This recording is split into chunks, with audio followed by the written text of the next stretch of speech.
मनशांती, सकारात्मकता आणि आत्मविश्वास यांचं महत्त्व सांगणारी ही कविता आहे। आयुष्यात अडचणी येतात, लोक टीका करतात, पण तरीही फळाची चिंता न करता कर्म करत राहणं, हास्य टिकवणं आणि स्वतःवर विश्वास ठेवून हिमतीनं पुढे जाणं हेच खरे जीवन आहे। ही कविता एक प्रकारची जीवनदृष्टी देते।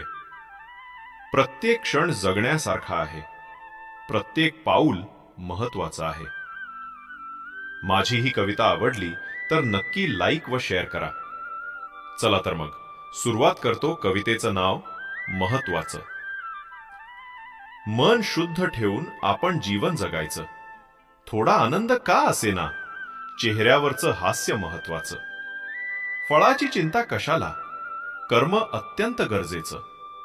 गेलेल्या गोष्टी विसरून मनसोक्त जगणं महत्वाचं। बोलणारे तर भरपूर आहेत, त्यांना कंसात ठेवायचं। स्वतःवर विश्वास आहे ना, त्याच्यावरच ठाम राहणं महत्वाचं। अडचणी असंख्य येतील तरीही निडर होऊन चालायचं। सोपं काहीही नाही जगात, प्रत्येक पाऊल महत्वाचं। मगच गाठता येईल प्रवास, मात्र हिमतीनं उभं राहायचं। पण पुढे जाण्यासाठी स्वतःवर अभिमान असणं महत्वाचं।